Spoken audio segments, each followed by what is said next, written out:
and EGP coming out with Shoryu and Skytech, a bit of a deviation from their previous split. Yeah, I mean, this is obviously a newish bot lane and two very different ends for EGP, it feels like here. Having themselves got Shoryu, who's came from Academy, a very high prestige sort of expectation coming on down through there. And then with Skytech in the support role, somewhat unproven coming on in that support role, there could be a very large disparity between not only the expected skill, but what these guys are able to achieve together. And it's going to be, I feel like, on Shoryu here to be able to coach, to guide Skytech into some sort of bot lane formality and try and tell him quite what he needs from his support coming down from that Academy role.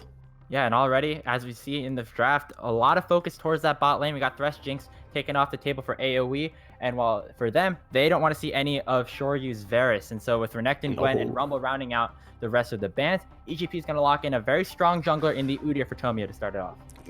Could we have predicted it any better here? Udyr picked up in first pick there for Tomio. Very staple pick. He's been playing this not only throughout the entire first split of Proving Grounds, but now that it's stayed somewhat relevant here, coming down from the MSI meta, sort of where we're seeing these picks funnel through from. I have to imagine that AOE opt into something along the lines of the Morgana. There's potential for something like the Olaf if you're feeling a little bit spicier, but as anticipated, it's going to be that jungle trade pick here. And now we get to see where AOE lay their chips. What do they want here? Things like Kai'Sa, like Tristana, most likely also tradable here for the teams if they want to try and get themselves some strong AD carries down there. Typically Tristana more versatile in the laning phase. Not only does she do better than Kai'Sa in that lane, but also has the ability to be flexed into the mid lane if you get to see something a little bit spicy like that. We know that Darkwing's not necessarily known for the Tristana, but also has a little bit of opportunity to go there instead. They pick up another very highly priced solo laner in the Lee Sin.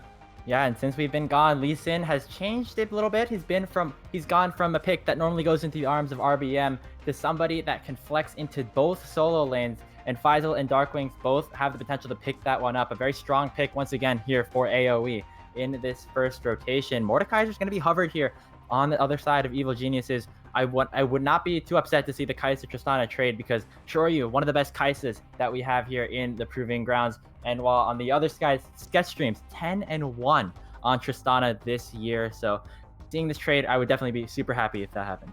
I think both teams getting themselves pretty much what they want then.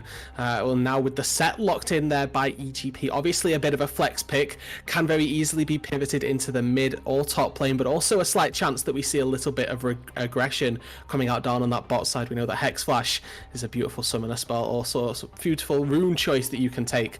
Burn that flash level 2, trade it with the enemy AD carry, enemy support, whoever it may be, and then you have that opportunity to find engages, find some fights very frequently. We are getting baited by the Draven Hover. It is of course going to be the Tristana here, so some very standard cookie cutter trades coming through right here at EGP, with the only real exception to being, hardcore meta being that set so far in the first round of picks. And we're going to be looking into the bans here. With EGP, they've got themselves a bit of a mystery as to what they've picked up in terms of solo lanes, but obviously AOE, we're predicting it's going to be the same thing as solo laner and a AD carry and then a jungler. So getting rid of these bans could be a little bit difficult. We probably expect supports to be taken out though. Yeah, Fizzy, a very strong Nautilus player. Silas also can be taken off the table, as Aspect has the potential to pick that one up as well. And yeah, we're not casting wild cards, so I don't think Draven will be coming through in this series. But either way, there's a lot of different flexibility that AOE have set up. Morgana even can flex to the bot lane. Lee Sin obviously can go to either solo lanes, Tristana mid or bot. And as we round out the bans here, we'll see which AOE want to do with their team composition. They're going to ban up the Akali, don't want Aspect on one of these AP melee mid laners, and they'll try to potentially go for a certain blind pick in the mid lane maybe. Obviously, it depends where they want to lay their priority, right? You either save counter pick for mid lane or save counter pick for support here, and it really does go back to what we sort of imagine the team's styles to be here. I was just about to bring this one up here. Yeah. We've got with AOE, Skytech, not Skytech, excuse me, Fizzy, in an amateur played 10 games of Alistair, won 9 of them, played 4 games of Braum, lost all of them, and then played a 1 or 2 picks on everything else. So Alistair by far and away is at least the best win rate champion for Fizzy, so that's something that I'm definitely not surprised to see here. A very comfortable, stable pickup, you know, maybe sacrificing your laning phase a little bit, but for some sheer teamfight dominance here. What this means for AOE is that they've got themselves the ability to go into a potential Lee Sin flex here, you know, into the mid lane. If they see this matchup come through, that they want to take Lee Sin mid, they have the opportunity to do that, and with the Rakan locked in, we imagine that's going to be the support pairing down for the Kai'Sa. Yeah, Rakan, another champion that has received a lot of attention against Evil Geniuses, has been banned 3 times in the 4 OQ games, and Orianna going to round out the composition aspect, going to pick up his most played champion of the spring split. And now, as you said, Rude, it's up to AOE. What do you want to do? Do you want to go for a top laner, send the Lee Sin over to Darkwings, or let Faisal take that ninja into the top side? Control Mage is probably something that they're looking toward here. Currently, AoE really don't have a lot of magic damage, relying solely on the Morgana to be getting away with that one. They could try and go for something a little bit different, though. That top laner, it is going to be the Wukong block. Okay. So, trying to take some spice into this matchup, trying to beat down that set early on, maybe trying to put a little bit more pressure, some more emphasis on that top side, relying on a little bit of a sustainable bot side with Tristana's all of that safety. Alistair as well, very adept at taking away ganks, so at the very least, saving their AD carry. So getting away with a strong top side here. AoE are going to be looking to put the pedal to the metal. Yeah, this is really cool. Seeing Wukong come out here for Faisal into the set, presumably for Surti. And yeah, Wukong, another really strong fighter, really goes alongside the rest of the team fighting composition that AoE have kind of put out.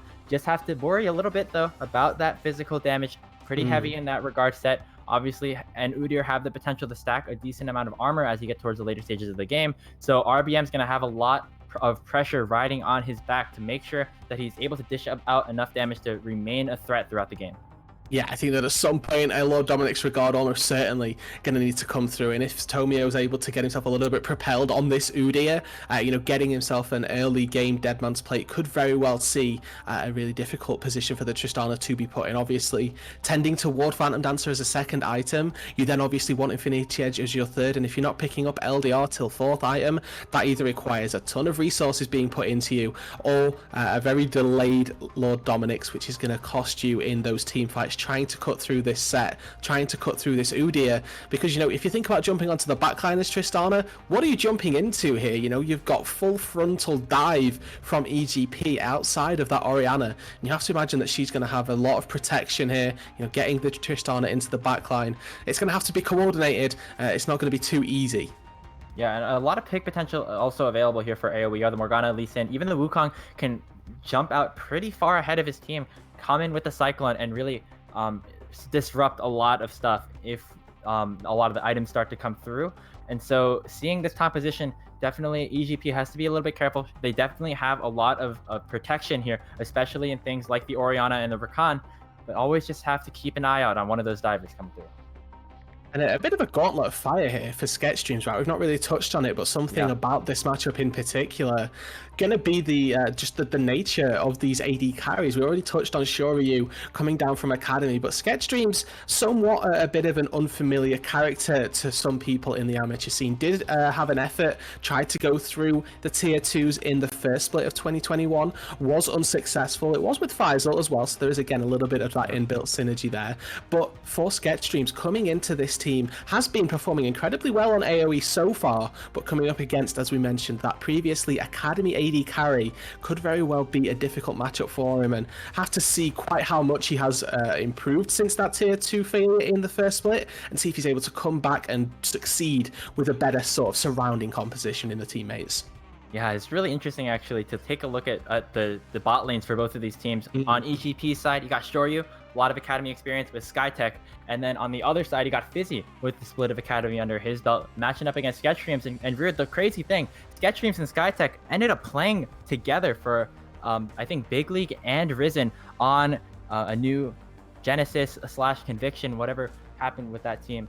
And seeing them both paired with an experienced veteran that has a lot of Academy games under their belts, it'll be interesting to see which one of the duo ends up taking home the dub today. Exactly. Right? We so often see these things happen, even at the top end of LCS. So frequently, we'll just see AD carry partnership, AD carry botlet, and support partnerships split, and then the next split they'll randomly just be up against one another in the exact same 4 people down in the bot lane, just on 2 different teams, be it AD carries or T supports that do swap over. So it's nice to see that those things are funneling down as well to the amateur scene. But obviously, going into it here, playing the Tristana and the Alistair, Sketchstream's going to actually be on the weak side, which is something that we've not really seen from AOE too much. Obviously, if RBM's able to find a quick gank down onto that bot side, Kai'Sa and Rakan fairly immobile down there. They do obviously have the killer instinct and a potential grand exit for the Rakan to get out to safety, but those things fairly short distance, not too easy to get away from, especially pre-level 6.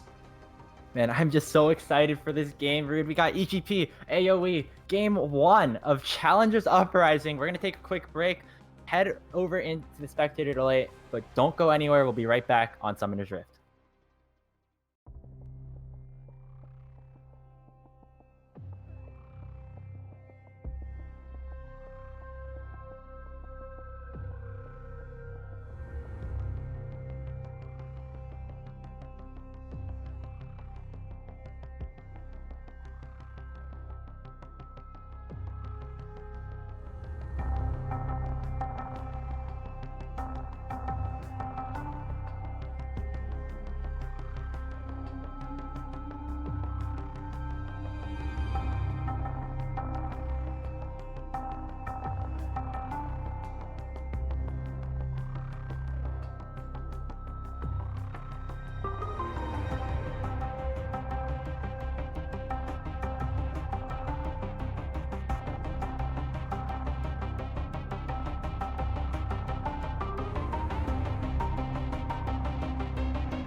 everybody, as we go through Summoner's Rift, it's the first time we're going to see these champions run through in the summer proving ground circuit. Dude, this is so exciting. We got EGP on our blue side, AOE on the red side, in one of the closest matchups I think that we're going to see in today's slate of games. I think that we can go a bit further than that, Grapes, as well. I would not be surprised to see this be a semi-final matchup, see this be a finals matchup either in Cup. You know, come in a couple of days, couple of weeks when we get into the playoffs, I would definitely expect to see these two teams challenging the very top ends of the bracket. And this could be a little bit of a prelude to see who takes away not only the first seed going into the playoffs bracket, but potentially even further throughout the rest of seeding. Yeah, definitely so. And I think the general consensus is there's kind of 5 main contenders for this tournament. And one of them, and 2 of them, sorry, are right here in this group. Probably one of the only groups that really has something like that. So yeah, it's super exciting. We're going to see both junglers start on their blue buffs. Morgana and Udyr, both champions that like to full clear. So I would expect to see a decent amount of that. Only difference is that Fizzy and Sketch Streams are going to help out RBM to start off. So, you know, Udyr going leashless obviously doesn't give over too much information to AOE, and for the time being, it's going to be very apparent where RBM has started as opposed to where Tomio started. He's going to be a little bit more shrouded in terms of his early game pathing. So there's an opportunity potentially for this Udyr to get something spicy going down. We did see just a 5-point at level 1, so nobody really went for anything to try and get some scouting wards down necessarily. So there's obviously this opportunity right now for Udyr to get something going, as Sketch Streams does get knocked up, but Skytech goes in for a little bit of poke, does get the Guardian as well. So he's going to be having a nice little trade down on that bot side there. And I feel like we're going to be seeing a lot more of that. Both of these bot lanes have super aggressive lanes. And Brood, there's an interesting choice here. Skytech does have the exhaust. Just given the amount of die potential that AoE has, I think that's a pretty valuable choice. You're quite right. You know, staring down a Lee Sin, a Wukong, whatever it may be, all of those champions going to be trying to dive into the backline. And if they get access to the Orianna, if they get access to this Kai'Sa, they're going to be very vulnerable. And obviously, you don't want that to happen. Your job as the support is to keep your backline potentially alive here. And definitely in this instance, the Orianna going to need all the help that she can get from Rakan, from Exhaust, whatever it may be. And then on Fizzy's side, you can see taken the Ignite here. Maybe would have liked to see the Exhaust come through there as well. You know, with an Ignite, definitely expecting to potentially see some ganks from RBM, look to see if they can get a couple of kills down on that bot side, because come the late game, when you've got Kai'Sa jumping in on you, Set jumping in on you, you know, the very similar situation that Fizzy finds himself in as Skytech needing to exhaust some of those hyper carries. Ignite, much more built for laning, much more built for getting those kills, and if they can get them in the early game, you know, it facilitates AoE and it facilitates Sketch Streams, which is sort of the playstyle we've seen them adopt so far with this roster. So it's definitely going to be a case of if they can get away with some early game action down on the bot side, they will look to. But if not, I feel like the exhaust is just going to come in so much more useful in the late game. Yeah, definitely. So Shoryu and Skytech getting the early advantage early and on in level 1. Obviously, Kai'Sa Rakan definitely beats out on especially Alistar level 1. And so now that they had a bit of a back, we allow Shoryu to get a bit of a reset, pick up a longsword refill pot, and just getting another cheater and just to try and keep that economy advantage up. He's going to be back just in time. We did see RBM walk over a ward while he went to go finish off the top side Scuttle Crab. So it was just a trade at the end of the day. Nothing too dicey happened. We are in NA after all, so the Scuttle Crabs have been a bit concerning for some of us. But yeah, it looks like none of that's going to happen. Pretty even footing as we head into the 4-minute mark. Okay, so this is really important, actually. We're seeing some bot side pressure from RBM as he moves straight through the lane, actually avoids a ward on the Gromp. So looking at it, looking at where Tomio is trying to ping out, he already pinged that the Morgana should be at that Gromp. Finally shows up here, recognizing that there was nothing doing on that bot side. The potential for a bot lane gank was there, but obviously with the wave pushing in, decides against it. And as you touched on so rightly here, Grapes, the fact that Shoryu was able to find a cheater recall is now back in lane with an entire wave of CS over Sketch Streams here. Going to be ahead on experience as well. They're going to be able to push in this wave very quickly. Expect to see Skytech there try and push that wave all the way under the turret. Up against an Alistar can be fairly daunting. They are going to need to do that together, but that is going to be CS experience and gold. Crucially missed there for Sketch Streams down on the bot side, based exclusively off of the 2v2. Yeah, already a level down on Shoryu. And right now, taking a look at the general state of the lanes, it's about a 600 gold lead for EGP purely off of CS, and most of that is in those solo lanes. We got Surdy up about 15 CS, but it looks like a little bit might have changed there. RBM with the Predator gonna go in. The binding has not been issued just yet, but it doesn't even matter. The Q come in from Faisal will secure first blood for AOE. Yeah, I mean, it's sort of a game of chicken there for Serti on the top side. He can never throw Haymaker because it roots him and allows that Morgana bind to come through so easily. But if he doesn't flash, he's just going to die. Really well played from both Faisal and RBM there to get that kill on the top side. Not respecting the gank power of that Morgana. And honestly, it wasn't even the Morgana. It was also just the presence of a 2v1 that didn't allow Serti to turn that one back around. Double ward on that top side have now been cleared out. But now, obviously, already down that kill is going to put that gold lead right back to the lead that AOE will have wanted. Yep, right back, exactly so. And it looks like just that kill is the separator between these two teams right now. Things are so close, on a knife's edge. We're going to see Tomio head towards the bot side. The grand entrance is going to land onto Sketchstream. And now that Fizzy goes in aggressively, might be a bit concerning for the AOE bot lane. Here comes Tomio. Does have the flash bear slap available, is going to try to flash, going to stun up Fizzy. The exhaust that we were talking about earlier will secure the first kill for EGP, but here comes the teleport. Darkwings is here. They're going to try and take down Tomio, and one final auto will do it. Meanwhile, on the top side, it's going to be a solo kill for Surdy. Oh, an aggressive underneath the tower. RBM's going to join the party here in the bot lane, but it's a 2-for-1 for EG in this extended engage on multiple fronts.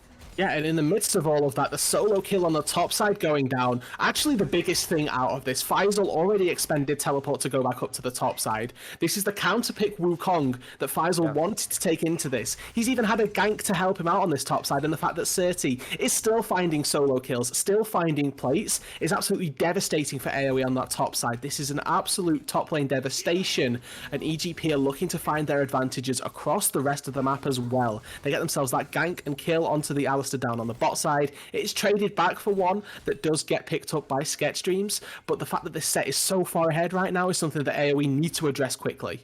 Yeah, and just one more play and the goal leads right back into EGP's favor. Darkwing's gonna be taking a bit of damage from the poke of the Orianna. Does have the safeguard to just heal up and remain in lane. But yeah, here comes RBM coming in with the Predator. Shockwave not used, and it's just gonna be a flash coming out from Aspect. Meanwhile, on the bot side, Skytech's gotta be a bit careful. Sure, you gonna continue to rain some autos into the AoE bot lane, and now all of a sudden it's gonna be Sketchstreams and Fizzy who get the push down in the bottom lane. With that, of course, they do still need to be careful, but they have got sufficient warding around to make sure that they aren't going to be getting ganked. Obviously, they've got the river control with the Scuttle Crab. They've also got a nice control ward there in the enemy's Tri-Brush just to make sure they're not getting ganked at all.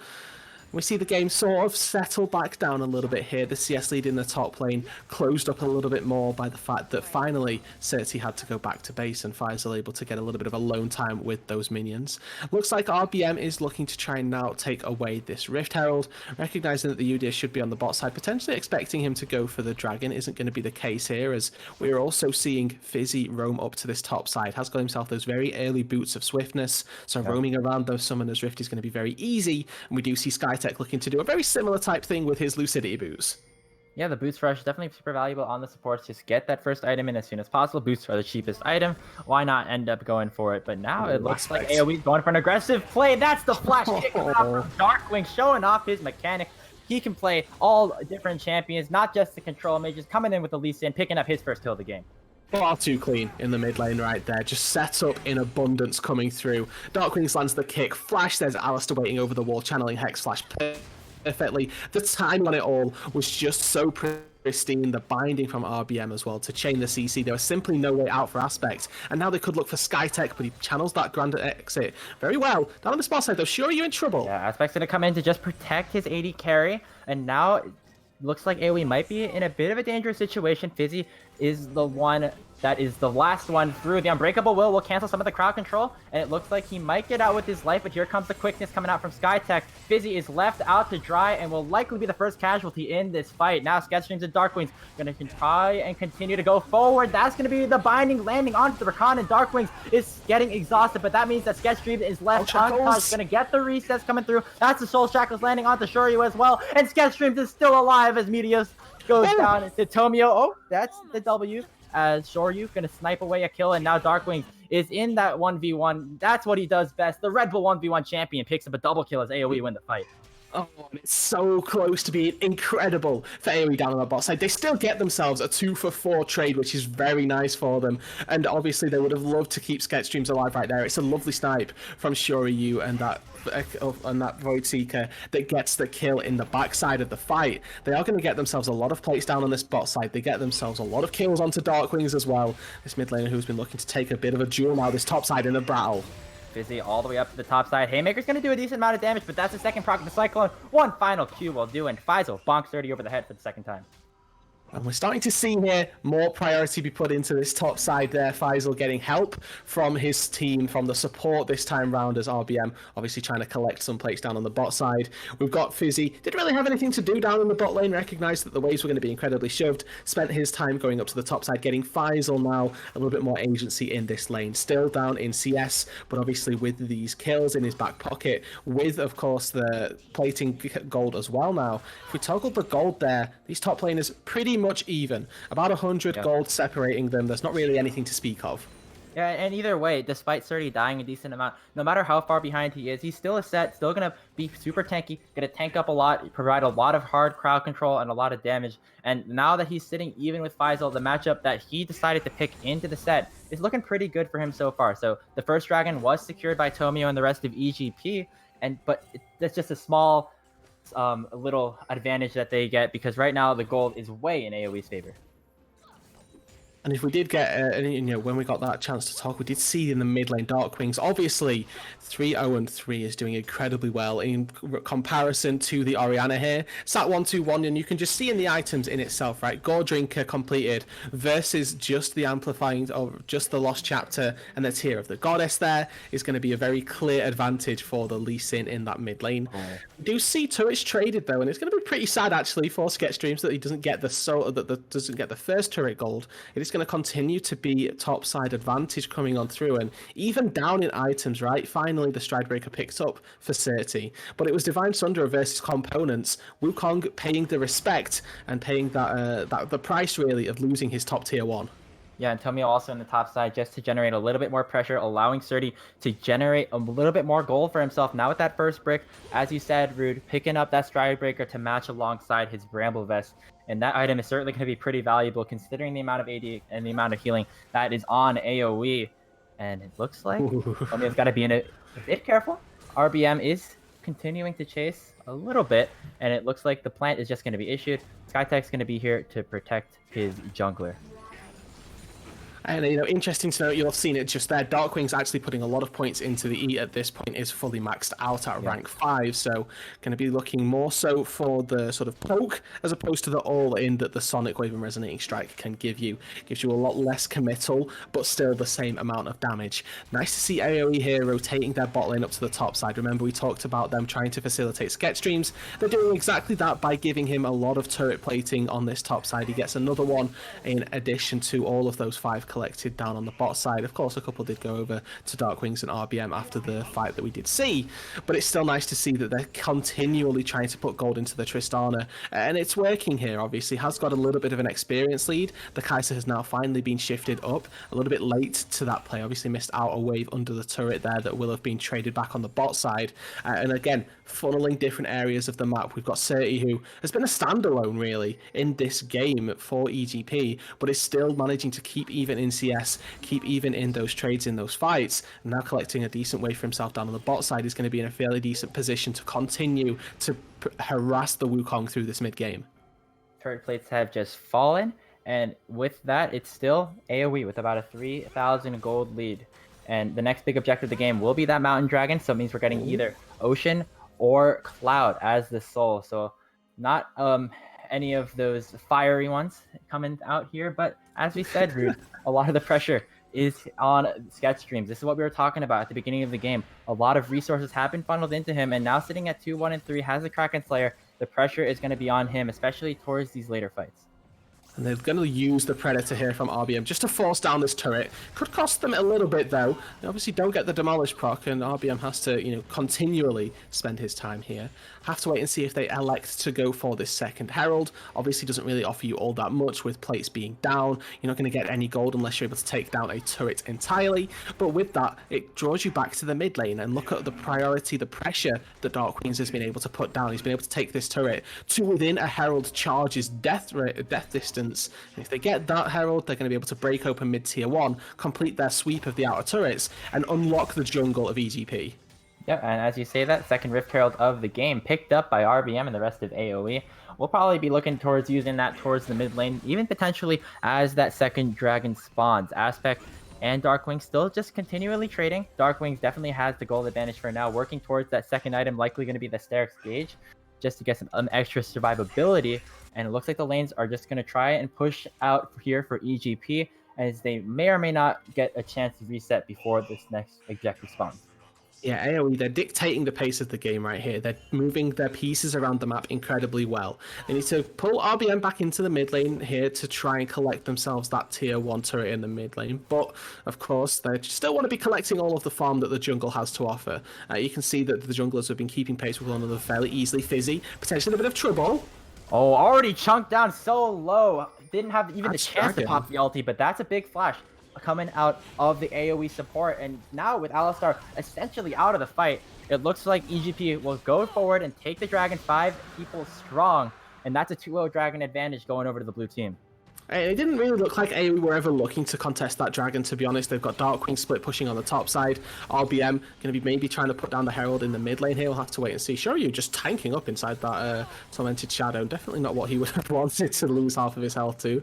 But there we go. That's going to be mid tier 1 falling, and that's the complete sweep of those turrets being finished off. So often we see this from teams. They'll quite happily trade the first 2 dragons in exchange for a gold lead, and that's exactly what AoE have done right here. They started themselves off with that fight in the bot lane with about 2k lead. Since both of those dragons have gone over, it's propelled into a 4k lead. So the gold from the turrets, gold from the farm, everything that we're seeing lost on the top side for Tomio, definitely paying off big time for AoE. You can see Darkwings pillaging the Udyr's jungle, able to take away the wolves and the Gromp as well, and now he's looking for a fight with Certi. Yes, Jetstreams is on the run as well. Looks like Darkwings is getting the better in the 1v1, but the Haymaker might turn it around just a little bit. Darkwings might have to be a bit careful, but not that much. He's going to pick up his 4th kill of the game. Shockwave's going to land onto 4 people. A lot of AoE coming out from the other team, actually. Skytech's going to flash away. Faisal looking for a kill. Going to hit the Cyclone. RBM goes down, and so does Tomio. And now the recess can come through for Sketchstreams. Going to get another shot onto the explosive charge. That's a double kill. Going to pick up a triple onto Shoryu, and that is a big team fight win going over to AoE. 18 minutes into the game.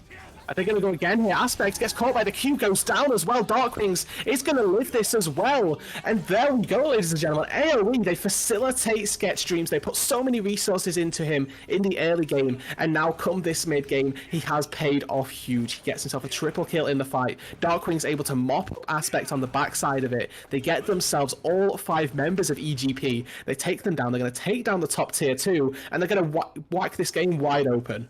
And can we just talk about Darkwings for just a second? Yeah. Here on the lead in 5, 0, and 6, contributing to nearly every single one of AoE's kills, picking up a Serpent's Fang. He says, I don't even need that survivability. I could just go and one-shot the entire team. And this is super impressive. Coming out of a player that played primarily control mages. We saw a majority of his games on the Orianna, Victor, and Azir in the last split. It's just showing his versatility. A champion like Lee Sin, almost never showing up in the mid lane meta. He's able to pick it up super quick and is winning AoE this game 1. And the Serpent's Fang here, we have to call out. It's just such a good item. I won't have time as Fizzy's just jumped on in. It looks like it's going to be all for nothing as Skytech will be able to just about make it out to safety there. But look at the shielding potential across everybody on EGP. Quite literally everybody has a shield. Yeah, literally everybody. The Haymaker coming out, the Turtle Stance, even the Command Protect, and the Killer Instinct as well. Heck, even Skytech's passive as he gets a bit of a shield, but that shield won't be around for very long. With that Serpent's Fang coming out from Dark Wings, Rift Herald finally going to be spawned here by RBM. Going to be headed towards this mid lane, going to try and crack open yet another inner turret here for Area of Effect.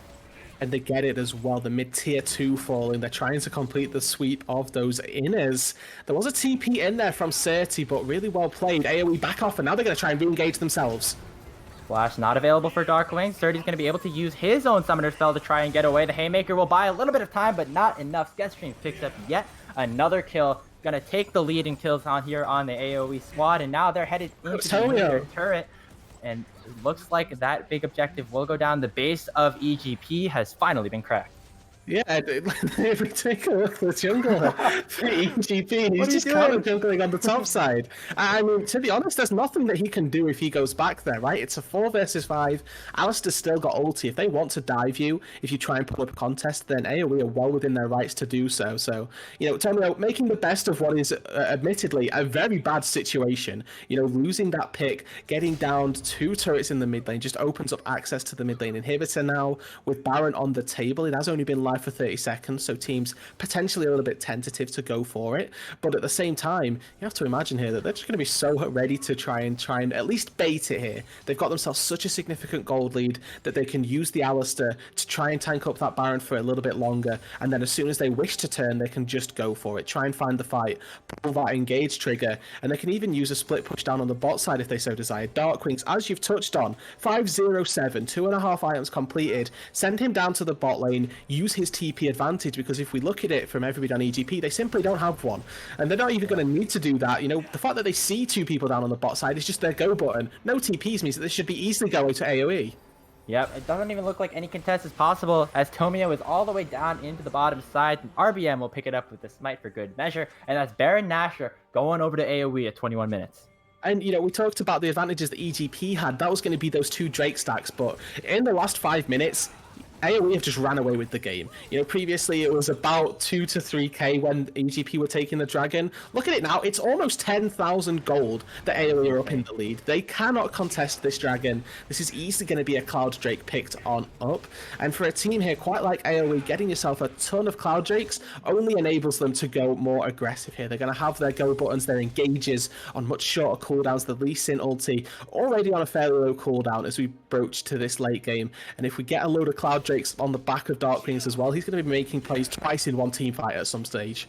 Yeah, and that's the only shining light here for EGP, just the dragon lead that they were able to pick up early. And just imagine a Cloud Soul on Area of Effect. Got Wukong, Morgana, even Tristana and Alistar are going to be popping so much move speed if they ended up picking up that soul. Doesn't look like it's going to happen, probably because the game's going to end before that either way, as now that the Baron buff is available for AoE, Tomio's still farming up in the top side. Is this a replay? The inhibitor turret is under fire once again. Tomio, you're going to have to make a move soon, my guy. RBM is the jungler that is here in the EGP bases. They're going to pick up their first inhibitor and their second inhibitor tower. Okay, now, you can give up 2 inhibitors at the very most here if you feel like your late game scaling goes that well, but then looking down at Tristana, Fizzy jumps in for the engage, doesn't quite find it. TP comes through from Darkwings just to reaffirm that this inhibitor is going to fall. AoE getting themselves everything that they want inside EGP's base here. They're going to now all reset. This is League of Legends 101, ladies and gentlemen. You get the 2 inhibs in 2 lanes. You go up to the other lane, collect that final inhibitor. And that's when we need to see EGP take the fight. The issue is they're down so much gold that the team fight is going to be so difficult. They need to find the absolute miracle fight if they're looking to take this one away. They need to one-shot Sketchstreams. And then even after that, they're staring down the barrel of a 2-item Wukong, Medjai's Morgana, 3-item Lee Sin. And even if they get rid of Tristana, I don't know that that's enough. Yeah, and as you said, 2 inhibitors, it's like not the worst, you'll take it. 3 inhibitors is almost always a game-losing situation. We talk about all these miracles of teams being down for 3 inhibs, and that's just because it's so unlikely. Another engage coming out here in the blue side quadrant of EGP. Darkwing just has the ability to go in whenever he wants, has so much ability haste coming in, going to land another Sonic Wave onto Tomio as well. And as you said, Rude, they're going to be heading down this top side, going to try and pick up the final inhibitor of the game. It should be fairly easy. This is where EGP need to make their stand, and if they're not in position, look, Certi only just finished the recall. They're just giving up this inhibitor. They can't do this right now. They're looking to try and take a fight, but unfortunately the objective's already gone. Here's the quickness. Fizzy might be locked up just a little bit, but he's so tanky. Shockwave will only land onto 1, but they do get sketch streams. That is the big one. But a 4-man Cyclone coming in from Faisal will secure the team fight win, potentially for Area of Effect. It looks like EGP is forced to run right back to their fountain. It's only a 1-for-1 so far. Both of the 80 carries are dead. Faisal is going to get hit up by the face breaker, but he's really tanky as well. Has a lot of armor on his side. Fizzy's going to go in for the engage onto Aspect, and there's so much damage coming out from Darkwing. Tomio is trying to get in onto the back line, but 707 on the Lee Sin is not going to be a pretty sight if you're EGP. 30 is under fire. Tomio is under fire. They are going to take down Darkwings, though. 3v2. This could be the turnaround that EGP needs. The LCS affiliate is looking to try and save game 1, and they will do so on a 4-for-3. 4-for-2. It looks like RBM might try and take a trade kill there, but those shields are going to keep Tomio alive. A little bit too overzealous there in the base of AEGP. And we do get punished for it, and I think they know as much as we do here that was a bit too far. They had a very easy win condition right there. When you have triple inhibitor grapes, it's so easy to just sit back, watch the super minions do all the hard work, and then collect your win from there. It's a pretty simple Winions type situation. They unfortunately, they go for a little bit of a highlight montage. They try and get themselves a little bit more than they could do, and then more than they can get away with. It does give over a fairly sizable amount of gold back into the pockets of EGP. There were several big shutdowns sat waiting to collect, not least of which was Darkwings, which did unfortunately go over to Tomio on the Udyr. Definitely not the best place for that one to go, but Shoryu able to collect the bounty onto Sketch Dreams. Definitely going to put that Kai'Sa somewhere near back on the map, right? It's not anywhere near the gold deficit that EGP would have wanted, but they have got a little bit more in the back pockets. Now, Shoryu, 2.5 items compared to the 3 items of Sketch Dreams, which would have probably just been the 2 had you not picked up that kill. And it looks like AOE want a bit of a rematch. They just mark straight back in to the EGP base. They got to be a little bit careful, though, because now with a little bit more gold, it's going to be the same situation, except the carries on EGP are a bit more fed.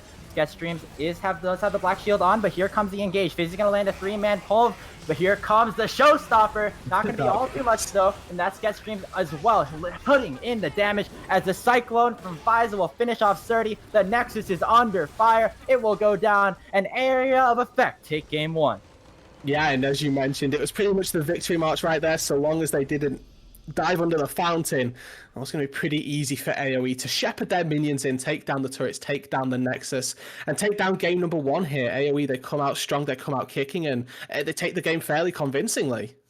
Yeah, 27-minute victory. Very, very solid for AOE. There was a lot of questions about this team. They lost 3-0 to Revival in the UPL final. Sure, there was a different jungler. RBM wasn't there, but he was a big factor in this game, facilitating a lot of the early game plays, getting the main carries of his squad ahead, and providing so much support as the Nexus exploded in that game 1.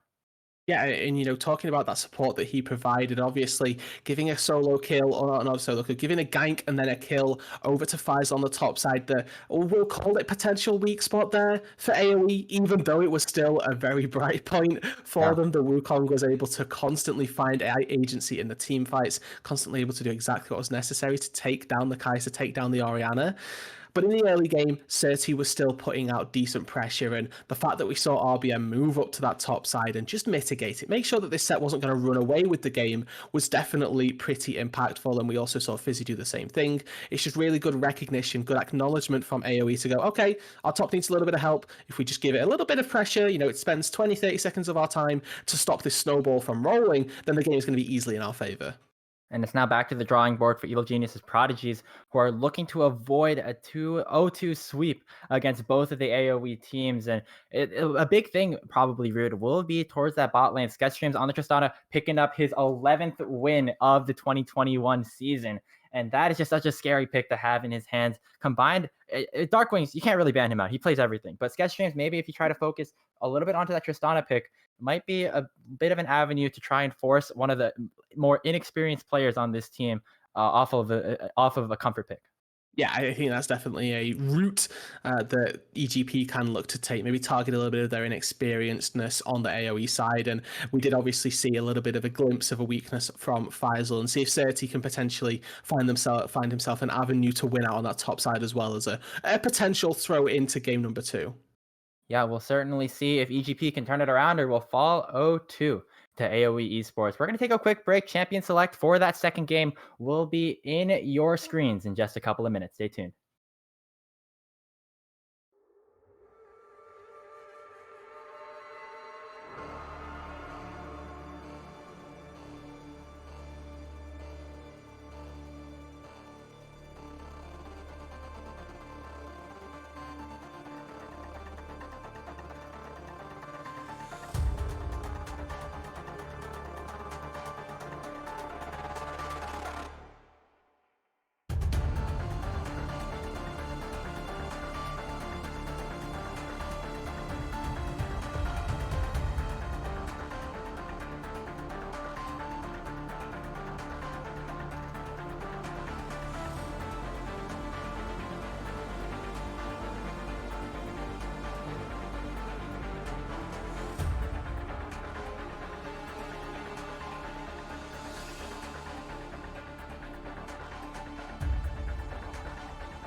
Welcome back, everybody. We're here at Challengers Uprising once again. AOE taking a strong game one over Evil Genius's Prodigies, and they're going to look to take the sweep here in this second game. Rude, AOE decides to elect to stay on that red side for game number two. So we're going to see a similar draft, but potentially some changes here for EGP, as they're the ones that have to try and figure out what they want to do to try and put the momentum back in their favor. Yeah, I mean, so a couple of things that you can maybe try to target if you're EGP. You touched on the Tristana, something that I would love to see either removed from the ban, removed from the sort of playable champions on the ban list, or if they try and focus out and put a little bit more priority on the Lee Sin. I think that Darkwings in the mid lane has quite clearly there shown us some very strong dominance, some strong proficiency on that champion. And the Udyr Morgana trade, clearly EGP got themselves what they wanted for that jungle trade, and it simply wasn't enough to net them the victory. So if they spend their priority of blue one on something a little bit different, then that is definitely something that they can look to potentially succeed with there if they go for that one. And I think that a large reason we see AOE hop onto red side for game number two is so they have the potential to keep Darkwings in a good matchup in the mid lane. Yeah, we saw him able to take that Lee Sin into the mid lane against Aspect's Orianna, and now once again sitting here on red side, Rude, Darkwings or Faisal potentially will be able to get decent matchups potentially for both the solo laners if something like the Lee Sin remains unbanned in this game too. The pro draft will be starting in just a couple of minutes, but before we end up, going into that, Rude, other things that we want to talk about potentially are that top lane matchup 30 going into Faisal on the Wukong with that his set pick. That's another interesting thing that could potentially take a look at, because he was doing decent enough, but I feel like one of the main carries of Evil Genius's Prodigies might want to look to take a little bit more agency here. Yeah, see if they can potentially facilitate Certi a little bit more, maybe get him in a better position to be a carry force here on EGP. See if they can facilitate this top laner even more, so play to that top side synergy that they've definitely got going on. Obviously, we touched on the bot side being a little bit more, or being newer to this EGP squad, and obviously in game number one, whatever the plan was, it simply didn't work out. Right, they got themselves a couple of dragons out of AOE, playing more through the top side, collecting gold and getting resources instead of prioritizing those dragons. But ladies and gentlemen, we do have ourselves a draft number two here, the second pro draft of tonight, and potentially the final one if we've got anything to say about it. We're seeing some very similar bans that we saw in game one. Rumble, Thresh, Gwen, Renekton, all taken off the board. That said, Jinx ban, once again, targeted towards sketch streams, does have a decent amount of games on it. And now AoE elect for a bit of a different approach here, banning away that Morgana, that Varus, that AoE decided to try and take away from Shoryu is going to be left untouched. You don't normally see Varus locked in on that B1, but now we might potentially take a look at that, or might just be back to the Udyr.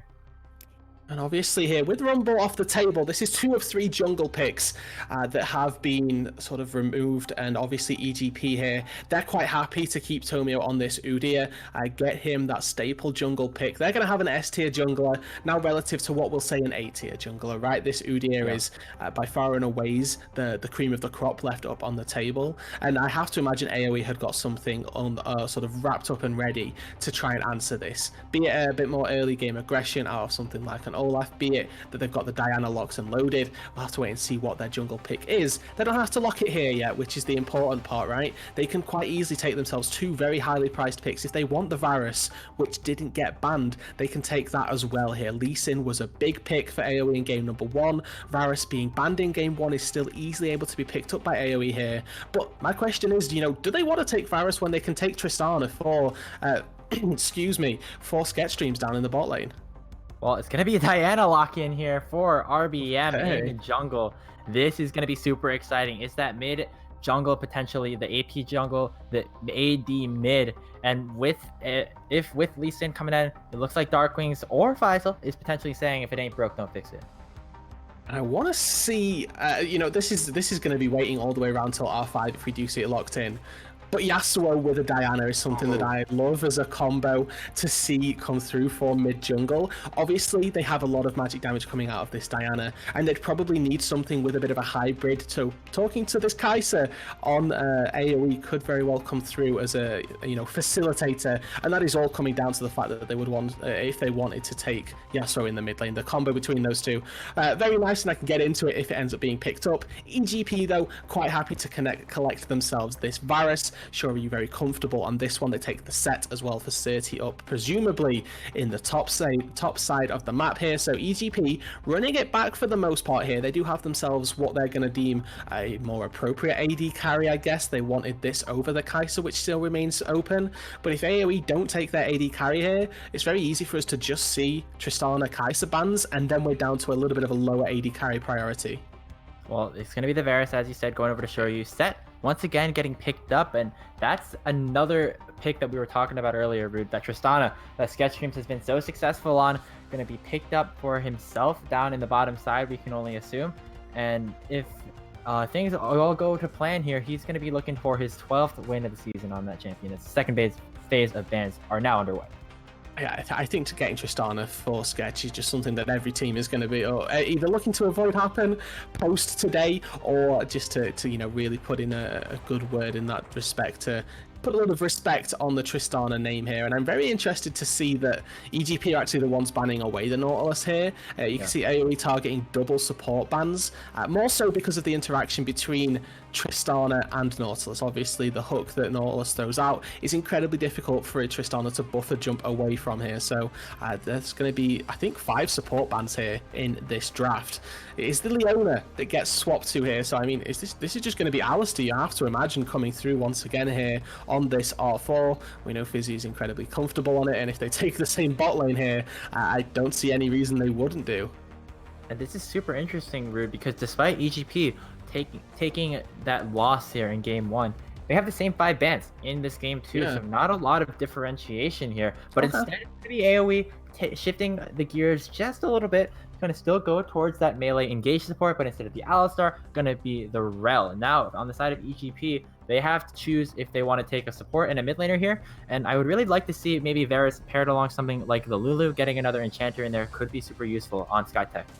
Yeah, I think that unfortunately, Varus, Lulu, not really a lane that we see, given the lethality style Varus that we see. Typically, you want to pair enchanters with hyper carry crit scalers, so we are going to see the Alistar locked in. And now this is very dependent on the mid lane matchup here, Grapes. But what looks really good for AOE here? How many knockups have they got? How many displacements do they have? Is there a champion that springs to mind, maybe? Oh, this is all very dependent on the mid matchup, though.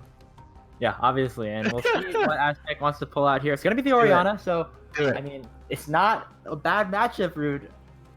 We're going to see it.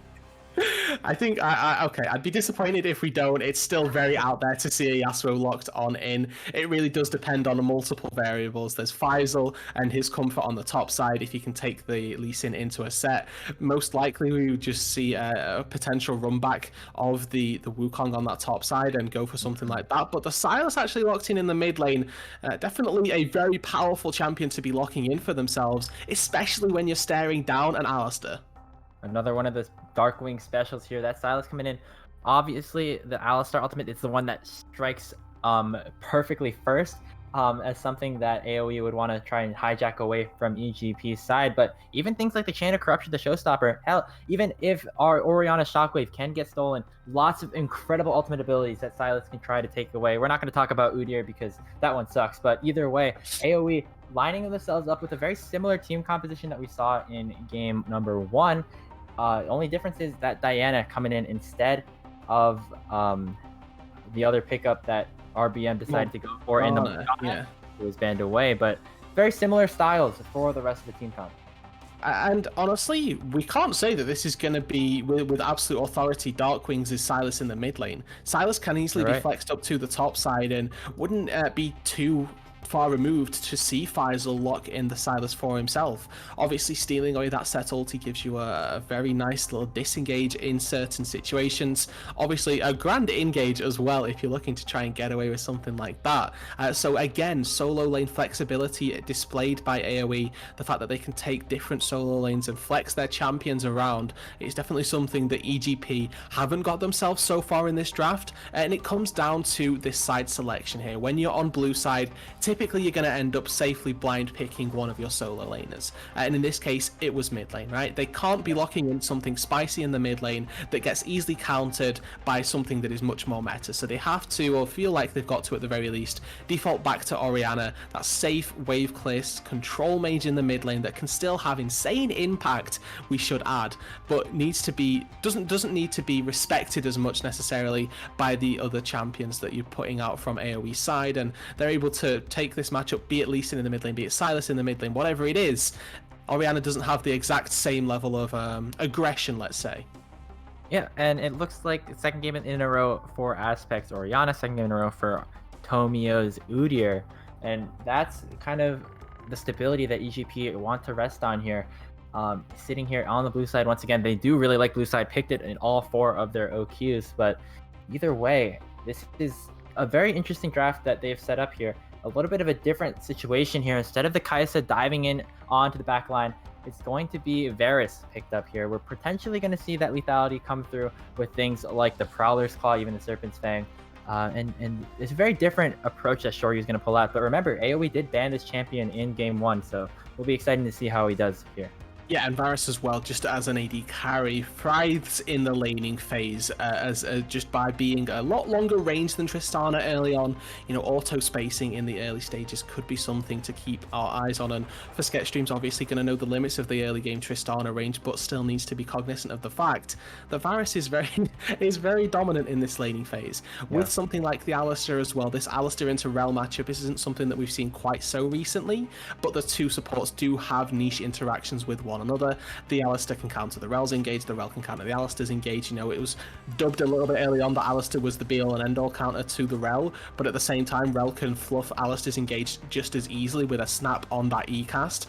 So both of these supports have the ability to stuff, to stymie, to prevent engages coming on through from one another, and that execution is something that we really need to keep track of as well. Maybe not so much in the laning phase, but come those late game team fights. And there's just a couple of minutes until this second game unfolds. EGP need a win to stay alive in this series, and AOE, they're rolling right now, and they've taken the game 1 pretty convincingly, and with a very similar draft that they have set up for themselves in this game 2, going to try and do some more of the same. But if you don't remember what happened in game 1, or if you're just tuning in, first of all, welcome. Second of all, we got a bit of a highlight reel to show you from some of the big plays that happened in game 1 that led to AOE taking the Nexus. We'll see you on the other side.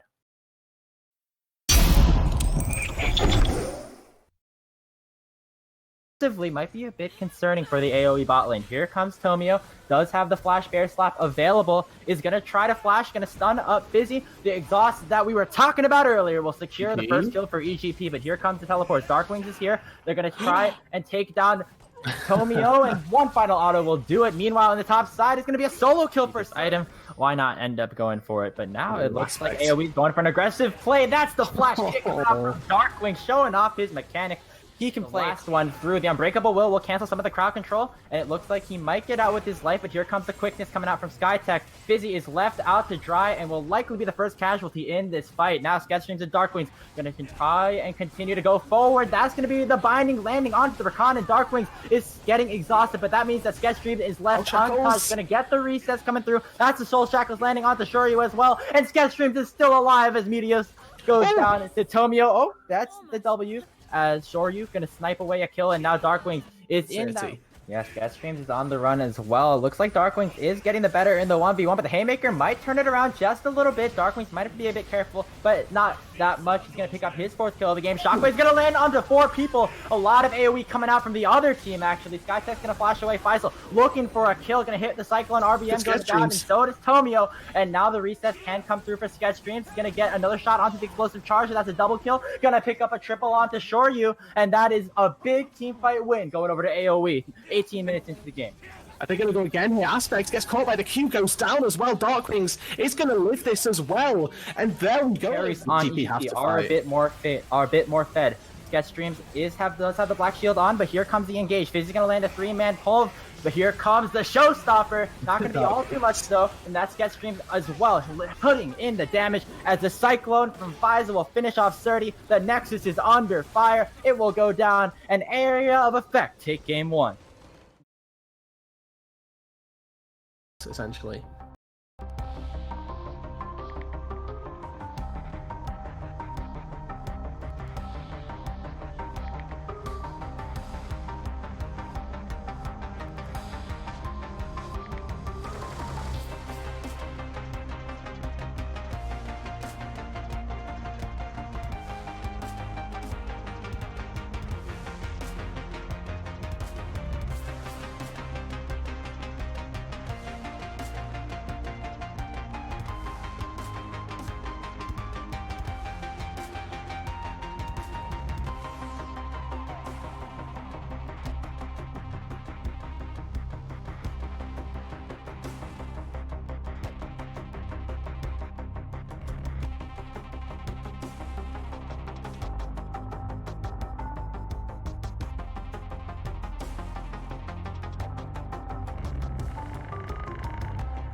Welcome back, everybody. Hopefully you didn't miss us too much because we got game 2 between EGP and AOE, and right off the bat, a bit of a level 1 potentially area of effect. They do have the crash down from Fizzy. They're gonna try and lock down Shoryu.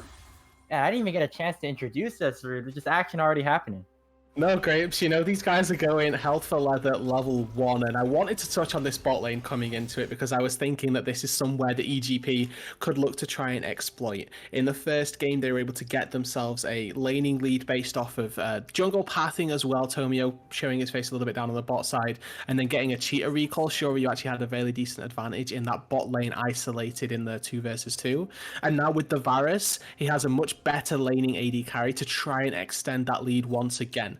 That being said, they have just burned his flash, and he's definitely going to be feeling a little bit worse for wear for that one, and won't be able to play quite so aggressively in the early stages of the laning phase. You know, Fizzy is going to be very easily able to find those engages. Sketchstreams no longer needs to worry about if he can, you know, if the rocket jump is going to get flashed away from, because not only do we have that tool as a bit of a slow, they've also got Attract and Repel as a bit of an engage tool as well with the Rel, that she doesn't have to find that engage so easily. She can just rely on the rocket jump to begin with. Yeah.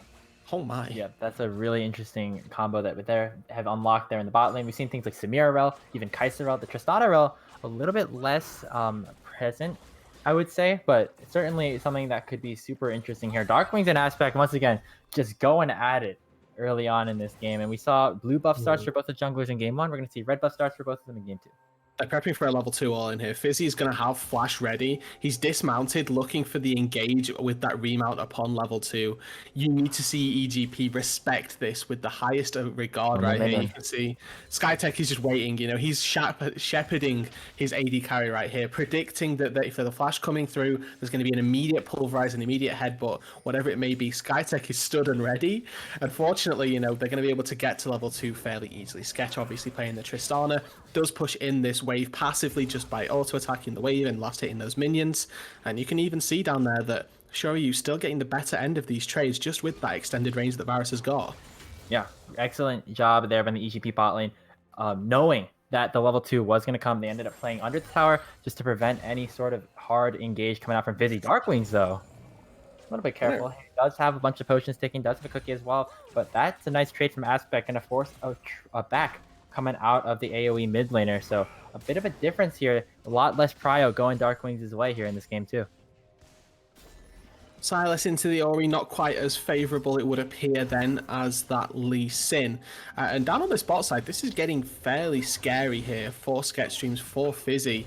You know, they've got to try and push this wave all the way under the turret. They finally get a crash, so the wave is going to start to neutralise here and put itself back into the centre of the lane. And now they can start to look a bit more aggressively onto Shoryu. But Shoryu and Skytech have done a really good job manipulating the lane, keeping it outside of their turret for the majority of Shoryu's flash timer here.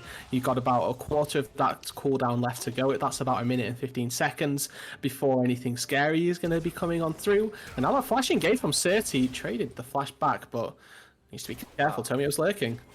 That was really aggressive coming out from Surti.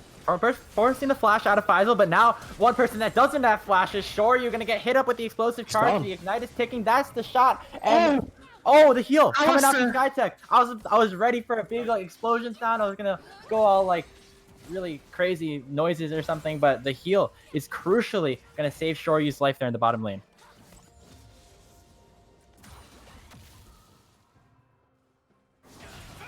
It appears we have a bit of technical difficulties right now. We will get back to you once we'll keep you updated on what's happening. I currently can't see the game, and so things are just kind of unfolding normally, but that was very close to being a 2v2 kill in the bot lane that we were talking about. And yeah, taking a look at that, we're going to get a lot more pressure generated here in this bottom lane. But now Shoryu and Skytech, after Fizzy ended up taking that base, are going to head over to and get the push in onto Sketchstream. Sketchstream's going to just collect the wave and going to allow Shoryu and the EGP bot lane to be taking that recall. It looks like things are coming back. Rude, are you there? I think so. We love the EU internet. We can only pray that it stays with me throughout the rest of the broadcast. I'm sorry to everyone that ruined the viewing experience, but things happen. Remote broadcast, yada yada yada, whatever you want to say. We are back, and a nice play down on that bot side, able to cement Fizzy, the first one to go down, and cement Shoryu first blood here. So that bot side, which should have been fairly strong, is definitely going to get even stronger with this Varus getting a kill. Oh, I didn't end up actually seeing that, but it looks like, yeah, Tomio ended up coming down to the bot lane and assisting in that first blood, going over to EGP. So once again, the advantage going over to EGP's side here in this game 1 towards that bottom lane. The only question now is, will that hold? Because it didn't really hold in that game 1. No, I think that here with the issue from game 1 that we saw was that Darkwings was just taking over in the mid lane. And granted, there's a 5 CS lead, but that is nothing compared to what we're seeing in the top lane. If you take a look at the CS disparity between these two top laners, it is insane right here. Faisal is levels 5 to level 6. Faisal is down at more than half of the CS of the set. Has had to base, has had to burn TP. And if we look at the gold right here, he's down almost 700 with not really anything going on. Tomio is up here, and now they're looking for the dive. Oh, this is insult to injury. Tomio gonna go for a second gank of the game. Faisal just forced underneath his inner turret. RBM is going to secure that dragon in return, but this is just pure pain on Faisal. You hate to be a top laner in this situation. Surti's getting everything that he wants here. AoE is going to try and look for another engage here. That's the Moonfall coming in onto Aspect, and Darkwings will pick up the kill. Easy as you like there, RBM recognizing he doesn't need to be hitting Crescent Strike, just has to dash on top and use that Moonfall. The flash isn't enough distance on the Ori to get yourself all the way out of that Moonfall, ends up getting pulled right back in, and Darkwings there able to land that Abduct after the abscond to get the kill back in that solo lane. So we talked about the advantage being in Darkwings' favour in game number 1, and now we're seeing RBM try to facilitate that once again to be a bit of an overpowering force here. Aspect might try and look to stop the recall here, but could pay for his life. That's the shockwave. Oh my goodness, Darkwings with no mana in his pool still manages to take it down Aspect in a solo kill situation, as that's his second kill of the game. And just like we said, Rude, Darkwings once again coming out super strong. Reworked presence of mind, baby. He's able to steal away some of the mana on Aspect and able to just about take that solo kill with what little resources he had. Now goes back to base, picks up a full lost chapter, 4 stacks on the Dark Seal now. And if that mid lane wasn't scary enough with 1 kill going over to Darklings, Aspect getting solo killed now. He rushes the Oblivion Orb in this matchup. This is something that honestly you kind of have to do against a Sylas, but it feels so bad. You're delaying your mythic by so long. Imagine that you're going for the tier as well. You've got boots in there. This is effectively 1500 gold on something that's not even useful. Bot lane for AOE looking to go aggressive. Nice shockwave from Aspect to disengage and prevent him from dying for the 3rd time in game 2. And with that, bot lane for EGP will get a bit of a push. And even though Darkwings is super ahead, we still have to remember of that absurd gap of gold in the top side, as Surdy is just continuing his reign of dominance, the former rank 1 player, making his presence known up here in the same matchup that he had in game 1. And now with the Rift Herald spawned here, Faisal has to be careful. He knows that Surdy is significantly stronger than him. Look at the items. It's like 1,200 gold, 2,000 gold to like 700, but Darkwings is here. That's a stronger member of AOE Esports, going to get stunned up by the Bear Slap of Tomio, and he's just going to, by the time, make sure that RBM, his former teammate from Zeus, current teammate of AOE, will pick up the first Rift Herald of the game.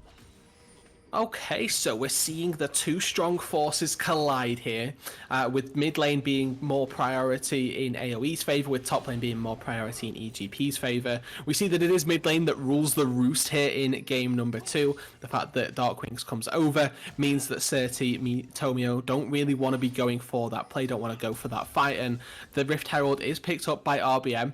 Worth noting that he also got the Drake down on the bot side here, so has been collecting those neutral objectives without really any thought or any sort of need for the team to join on in. Gonna be looking to see if he can continue the snowball, get even more objectives, and see where that Herald, importantly, gets placed, because there are 2 side lanes that aren't going too greatly for the AoE squad, but there's a mid lane that could be blown wide open with a well-placed and well-timed Herald. It is interesting to note, though, Rude, that despite Darkwings being 2-0, there's no shutdown on him, which just shows that the gold is significantly in favor of EGP, just given the side lanes that they have right now. Sturdy having a much better time against Vice's Lee Sin than he did against the Wukong earlier, now sitting at about that 40 CS lead, and continuing to just get plate after plate, pushing the waves in again and again. And now with the rest of the EGP top side headed up towards Sturdy, just Vice's going to have to take yet another back. It's so brutal on this top side. He's going to be down 2 levels before he knows it here. Plate after plate going into Surty's favour here. And the Lee Sin doesn't want to spend TP to get back up to the top side. You know, you're allowed 1 TP back into your lane. You're not allowed 2 unless things are going catastrophically wrong on that top side. And you can look, you even saw Tomio there was just lurking, making sure that if the Lee Sin stayed around, there would have been a free dive angle. And they're trying to break down bot tier 1 turret as an exchange on this bot side, but they're going to lose top tier 1 before that even comes to be. I've seen Darkwings go for a little bit of a trade up against Tomio in the mid lane. They're going to be fairly isolated as the charge comes through. He's here. Fresh off that first plate, Gold gonna try and look for an engage here. They're gonna stun up Fizzy. The Showstopper is here, and it's gonna potentially stop the show of Fizzy. The Magnet Storm is in, and Surdy will finish off the kill with the Haymaker. Now 2-2 in EGP's favor. The Gold lead a bit more towards that blue side, and Shoryu once again just continuing to get stronger and stronger here. This is the laning dominance that we were talking about coming out of the EGP bot lane. Yeah, and with that, of course, you know, 1 kill going over Darkwings though.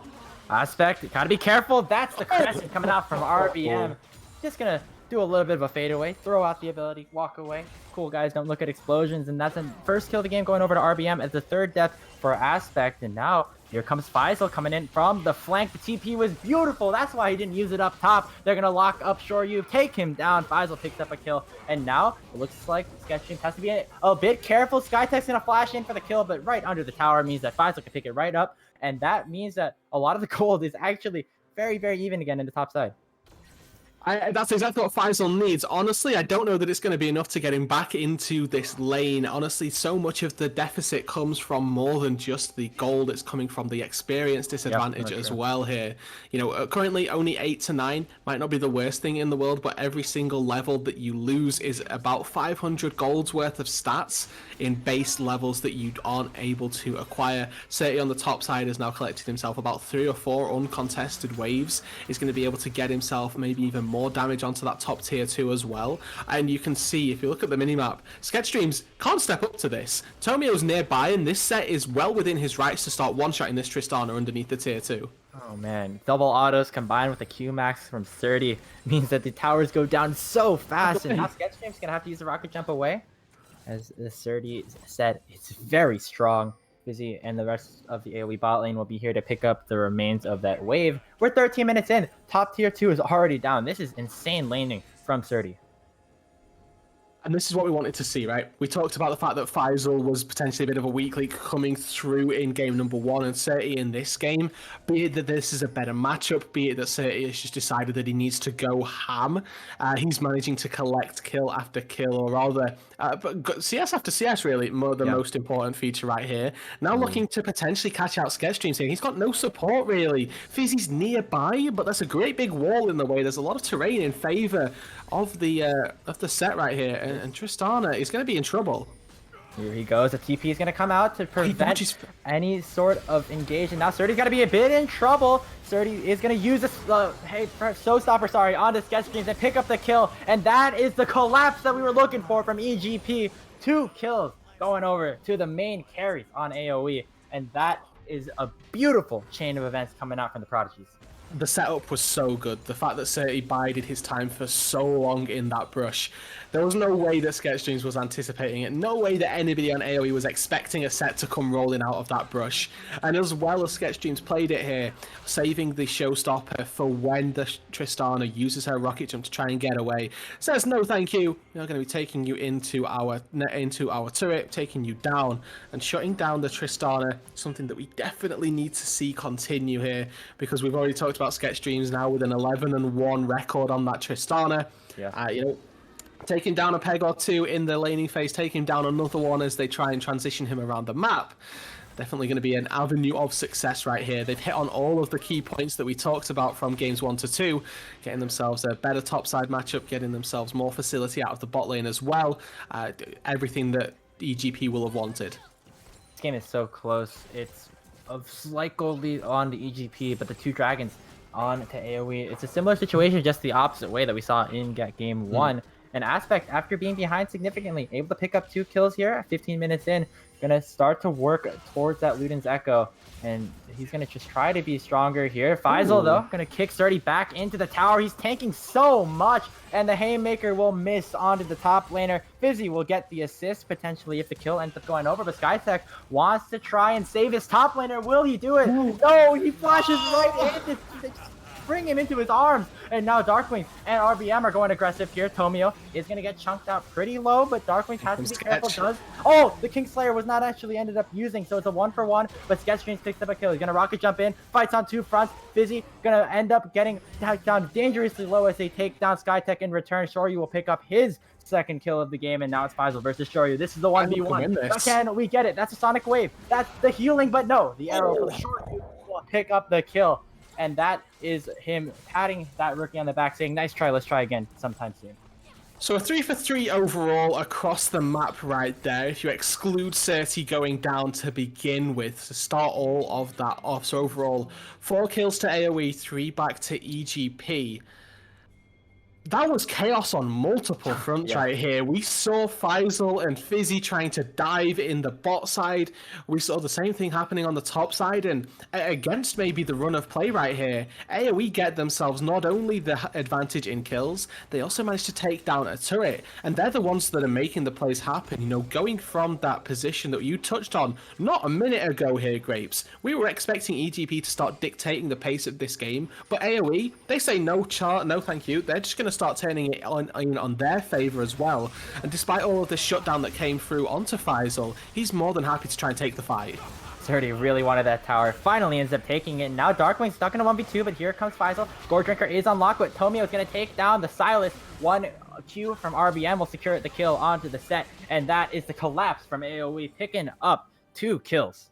And this is going to net them the Dragon as well. 20 seconds till that one respawns, 30 seconds till Tomio comes back up. Soul point for AoE going to be the reward here. Fizzy needs to be careful that he doesn't step too far forward. This poke coming through from Shoryu is going to be devastating. We saw the power of that piercing arrow, the power of that Varus. He's able to stack up that Blight, able to very easily take down some squishier targets. And even as far as Fizzy goes, hasn't got any armor particularly to speak of. A single cloth armor and down 2 levels doesn't bode too well. As AoE, they're looking to try and take this Drake, but EGP don't want to give it up for free. Oh, it was just too quick. RBM's going to pick it up, and now Darkwings might be a bit stuck in the backside. That's a nice kill going over to Aspect as he picks up a double because Fizzy also fell in return. So they lose the soul point, but another 2 kills. That's the tempo once again going into EGP's favor. They're going to take it down this mid lane tier 1, work that gold lead back towards them.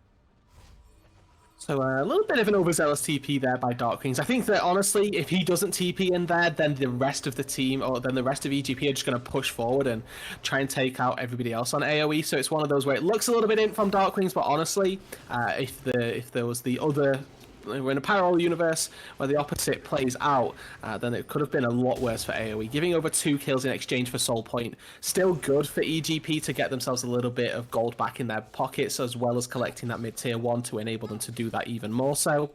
Is definitely going to be putting them in a decent spot. But remember in game number 1, when we talked about, you know, trading Drakes for gold, we saw at 2 Dragon Point, AoE had got themselves about a 4k gold lead. Now looking at EGP, they're up 1k, but they've only got themselves, and they're down 3 dragons rather. They're looking to get this second Herald, maybe not going to be able to use it to the greatest extent. What they need is a big fight to happen, and then use this to break open the base. Look at Faisal's score, 5-1-1, yeah, but still down 40 CS. I mean, he's basically playing like second jungler here, not really going for the waves as much as he is going for the fights, just going in, trying to take some kills, and it's working for AoE. They're getting the gold onto their top laner in a bit of an unorthodox way, but it's still working. He has the components very similar to Surdy on the set, despite the big lane disadvantage. And you can call killing people unorthodox if you want, Grapes, but this is League of Legends here. We're looking to call people out for going for these plays, and that's exactly what Faisal has been doing. You can see the gold lead is still in Surty's favor here, about 700 gold to the good, but Fizzy walking forward has got a team. The engage is beautiful, 2 great ultimates, but the damage isn't really there from Sketchstream. Not put as far ahead as he was in that game 1. The 2 tanks are going to get away with their lives with just taking away 2 ultimates there for AoE. They're sat on a ward, so you know at the end of the day, AoE knew exactly what they were doing there. They knew they were engaging into Udyr Alistair. And I don't think that they realised it was Udyr Alistair or something. You know, they managed to get full combo with Diana, full combo from the Tristana, and we're going to see a fight down here. I think Faisal's just interrupting the base right here. He still doesn't win this 1v1. I want to see a 1v1 so badly right now. This answers the question, is the CS better or the kills better? More important, I mean, it's right now age-old question. Level, but yeah, it's an age-old question. But going forward here, it's worth looking at the rest of the builds that we've got coming through right here. Have got ourselves a Magi Soul Stealer here for the Diana. Only 8 stacks so far for RBM, but if one good team fight goes in his favor, that could very easily balloon into 10, 15, and maybe even breaking into 20. The most gold efficient item in League of Legends if you can get it going. Scaredstreams is stepping incredibly aggressively right here, but look at EGP. They've got inside track on mid lane. They've got Herald. Yeah. Exactly. If AoE aren't able to respond to this, this could very easily be an inhibitor going down. AoE's on the wrong side of the map for this situation. The Rift Herald will get a charge off onto the inner turret, and we'll end up taking it down. It looks like EGP is going to even up the turret count at 4, but It looks like AoE are gonna want to try and fight. There's a flank from Fizzy. There's a flank from Darkwings. The Magnet Storm is gonna lock up a couple people at the Showstopper. We'll try to zone him out. Meanwhile, on the other side of the fight, Aspect's gonna be taken down, and that is 2 kills already going over to AoE. Assure You goes down as well. Fizzy is so low, but will manage to survive as now Skytech is the next target. He'll try to butt Darkwings out, but not RBM. 21 minutes in the play. Sure, EGP got the turret, but it looks like AoE is gonna get the fight, and they're gonna get the Baron. We win the fight on all fronts there. There's a 2v1 happening that Aspect simply cannot win up against the Lee Sin and the Tristana. But somehow in the front line, Darkwings, Fizzy and RBM are able to take the 3 versus 4 up against the remaining squad of EGP. They come away with 3 kills for themselves, they lose nobody, and they gain the Baron as well. With 30 seconds left on this Drake, it's going to be a race against time to see if they can get out in time to collect that soul, or if they're going to use this Baron to maybe try and barrel it down mid lane. AoE looking in a very good position right now. On soul point with the Baron buff and the gold lead. Gold is still rather close though, and if EGP can get a good fight that they want, manage to keep Shoryu alive could work well for them. But they're gonna have to fight for this Mountain Dragon. The soul will be so hard for Shoryu to do anything if it ends up going towards AoE. Fizzy and Darkwing's gonna try and lock up Tomio. The Udyr is pretty fast, pretty tanky, but there comes the Magnet Storm. They're gonna lock up Skytech as well. Sketchstreams is hitting onto the front line, but RBM and Faisal are going in onto 30. The strongest member for EGP might be in a bit of trouble, but looks like Darkwings has taken away the Unbreakable will be available as the Mountain Dragon spawn. And you can see their set looking to recall. 30 has got TP. There's still a chance for a contest, but this Drake is already gone. Tomio's got flash though. He wants to get in there. Oh, will it happen? The steal! It was 17 HP, but Aspect couldn't end up getting it. The Shockwave will try to lock up some of the members of AoE, but the damage is nowhere near enough. Surdy going to teleport straight into his death as he can't win this 1v2. So RBM is going to pick up his 6th kill of the game. Faisal will pick up his 6th kill of the game, and it looks like AoE are in such a strong position to sweep the series. They're starting to run away with game number 2 here, Grapes. They get themselves the Baron, they get themselves the Mountain Soul as well. They've still got the Baron at their backs for another minute and a half right now. They didn't spend too long dallying around that Dragon Pit, and they can use this to go even further. Darkwings burns the Unbreakable Will. Can he find Shoryu? Doesn't look like the chains will land. Fizzy gonna try and crash in as well. Shoryu's not locked for this world. Darkwings will slay the king, and it looks like the first inhibitor of the game will be under fire at 24 minutes. Mid lane inhibitor falls now. EGP with their backs against the wall. We knew this was going to be a big matchup here. We knew that this was the 2 favorites of the group trying to battle it out for first seed. AoE coming out tonight making a statement if they can take this series 2-0. They still have to dot their I's. They still have to cross their T's. They're going to look to do it through the bot lane here. Try and break open that other inhibitor. With Shoryu still down for 10 seconds. AoE, they can very easily try and force this one. And almost what looks like a replay of game number 1. AoE is going to go first to the mid inhibitor, then towards that bot lane inhibitor. Aren't going to pick up that bottom lane crystal. Instead, they're going to go for a bit more of an earlier reset. Going to try and go for another push in just a little bit. But look at the gold right now. Almost 5,000 gold here. And the shutdowns available on all 4 of the carries of AoE. That just shows you how far ahead they are. Even Faisal, who's still down so much CS, is now just even with 30. Incredible, to be honest, that Faisal's been able to get back into this game. Coming all off the back of a really decent play down on that bot side at the tier 1 turret for AoE. Tomio is in the wrong neighborhood right here. You know, whenever you see an Udyr walk up to an AD carry, typically you're favoring the Udyr, but Sketchstreams right now incredibly strong with that Mountain Soul. AoE, they're still looking to maybe find their finishing touches to this game. It's by no means over. You know, they've been able to find some decent team fights, and that's exactly what their composition looks to do. If you look at just the wombo combo of all of their ultis, they're looking to set up for all these team fights. And, you know, on the other side, Varus is renowned for being an excellent poker, an excellent team fighter. However, you're not really the same. You know, the hyper carry status of a Tristana definitely outweighs the poke that you can do if it's a full frontal engage that has been set up by AoE. For the time being, they're going to go back to just doing the basics here, securing all of the camps inside the enemy's jungle, making sure they're not missing out on any minions themselves, making sure that they aren't giving up gold for nothing here, and trying to choke out EGP. You can see them meticulously moving from top to bot. That open inhibitor on the bot side should be going begging here as Skytech dashes in. Ooh, RBM was looking for the engage, doesn't end up using that moonfall. It just look at how much it takes to even take a little bit of that shield off of RBM. That was 30 and the Skytech going in for a very solid amount of time, and just left untouched there is RBM. It's gonna be so hard for EGP to do anything against this AOE team squad.